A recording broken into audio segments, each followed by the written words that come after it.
Hello everyone, welcome to my YouTube channel. हाजिर हूँ लेकर एक और न्यू इंटरेस्टिंग सी सीरीज। इस सीरीज के ग्राफिक्स वैसे तो उतने खास नहीं है क्योंकि आप लोग BTTH सोल लैंड जैसी सीरीज देखते आ रहे हैं। उसके मुकाबले तो इसके ग्राफिक्स कुछ भी नहीं है, लेकिन अभी तक इसे यूट्यूब पे किसी ने एक्सप्लेन नहीं किया, तो मैंने सोचा कि क्यों ना मैं आपके लिए इसे एक्सप्लेन कर दूं। सीरीज के एक्सप्लेनेशन स्टार्ट करने से पहले आइए इसकी स्टोरी लाइन जान लेते हैं। तो कहानी कुछ ऐसी है कि हमारा हीरो रियल वर्ल्ड से कल्टीवेशन वर्ल्ड में पटक दिया जाता है और यहाँ पर वो हीरो नहीं बल्कि एक विलन था, जिसे एक सिस्टम ऑपरेट करते हुए बताती है कि यहाँ पर सरवाइव करने के लिए उसे अपनी डेस्टिनी के लेवल को इंक्रीज करना होगा, वरना तो यहाँ उसकी जिंदगी कुछ दिन की मेहमान बन के रह जाएगी। अब अपनी डेस्टिनी लेवल को इंक्रीज करने के लिए हमारे हीरो को काफी खतरनाक टास्क कंप्लीट करने थे। तो अब देखना ये है कि क्या वो इन टास्क को कंप्लीट करते हुए रियल वर्ल्ड में वापस जा पाता है या फिर हमेशा के लिए यहीं पर फंस कर रह जाता है। कहानी शुरू होती है और हमारा हीरो ली वांग, जो कि 9th लेवल पर है, यानी कि गॉड रियान पर, वो एक लड़की की जान बचाते हुए उसे लेकर उस सेक्ट से बाहर भाग रहा था।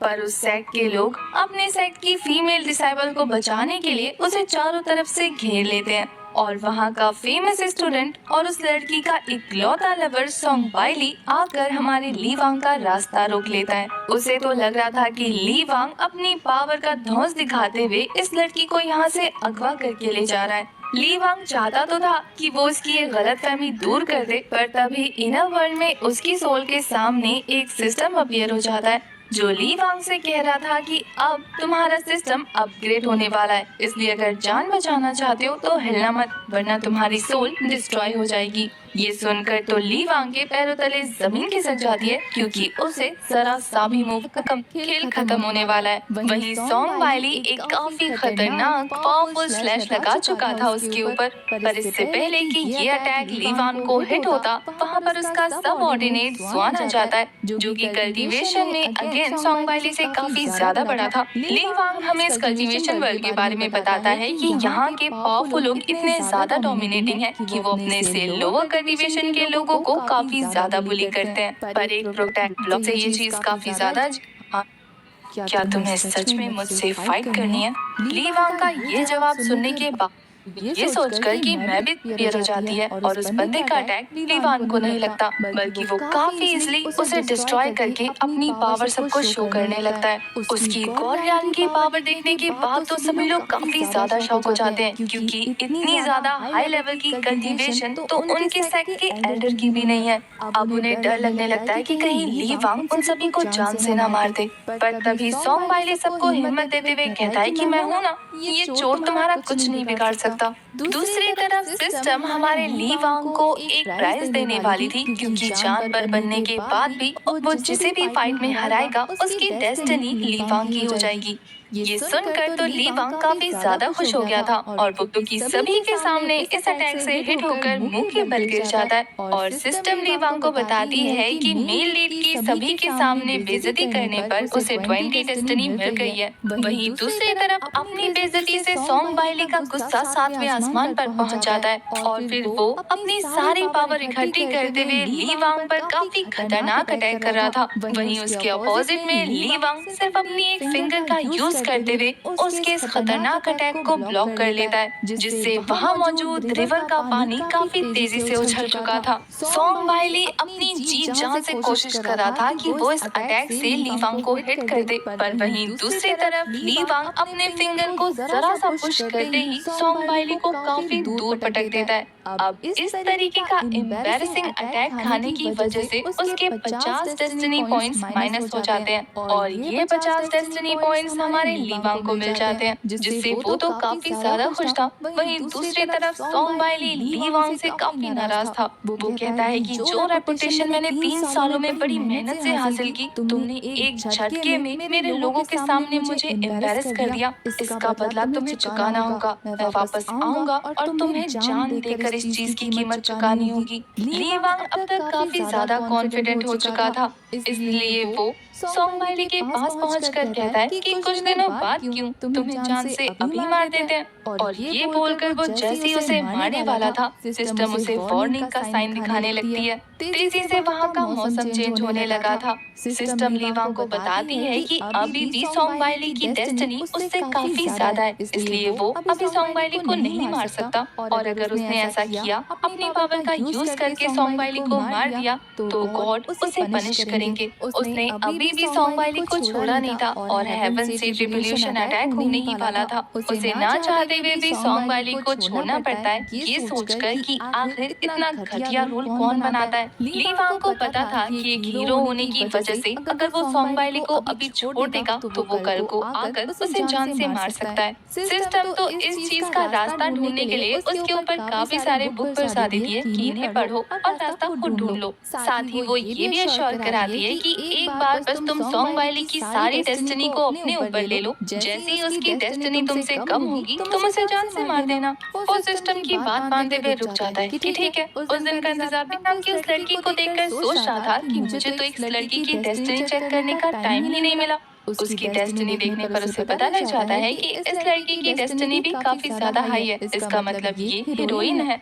तभी तो मैं सोचूं कि आखिर हीरो इतना ज्यादा डेस्परेट क्यों हो रहा था। पर अभी भी वो ये सोचकर कंफ्यूज था कि इस ज़ेंग नाम की लड़की ने उसे मास्टर क्यों बुलाया। वो अपने इनर वर्ल्ड में जाकर उसके नाम की फाइल निकालकर उसे पढ़ रहा था कि असल में तो इस लड़की के पास ब्लड स्पिरिट इमॉर्टल बॉडी है, जिसके पीछे उसके सेक्ट के 2 एल्डर पड़े हुए थे।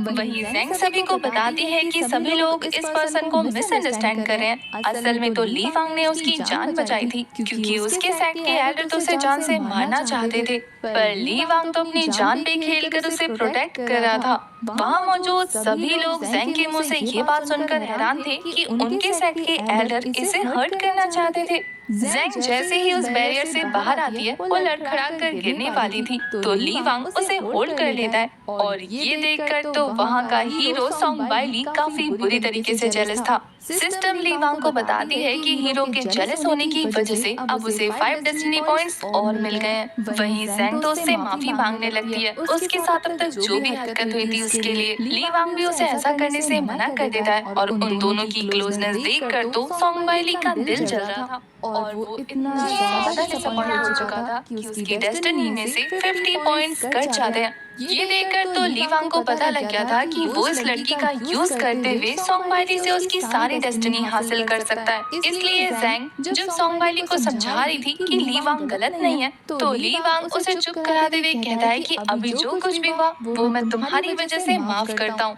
हालांकि मैंने अपने सबऑर्डिनेट को खोया है, जिसकी वजह से मैं सेक्ट को भी डिस्ट्रॉय कर सकता था, लेकिन अब इस बात को जाने देते हैं। ये बात सुनकर वहाँ पर इस सेक्ट के चीफ एल्डर आ जाते हैं, जो ली वांग से कह रहे थे कि क्या कहा तुमने। सेक्ट चीफ मो को देख मत चुप। एल्डर मो भी सोंग वाइली को एक जोरदार थप्पड़ मारते से पहले वाले कहानी तो और ज्यादा सस्पिशियस होती जा रही है। चल के देखना होगा कि आखिर ये कहानी क्या मोड़ लेने वाली है। नेक्स्ट सीन वांचो सेक्ट के हॉल का दिखाया जाता है, जहाँ पर ली वांग एल्डर मो के साथ डिस्कशन कर रहा था और ज़ेंग उन दोनों को सर्व करी थी। चाय गर्म होने की वजह से उसके हाथ पे लगने वाला था कि ली वांग अपनी पावर की हेल्प से उसे बचा लेता है। ली वांग को ज़ेंग की इतनी केयर करता देखकर एल्डर मो के दिमाग में एक प्लान चल रहा था। इसके बाद तो वो ली वांग के सामने ये प्रूव करने लगता है कि वो ज़ेंग को कोई चोट नहीं पहुंचाना चाहता था।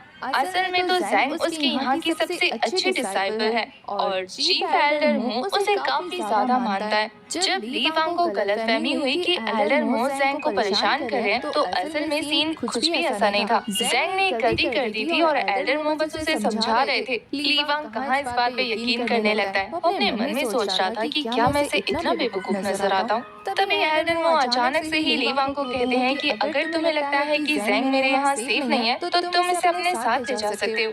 ये खबर तो ज़ेंग और ली वांग दोनों के लिए ही काफी ज्यादा शॉकिंग थी।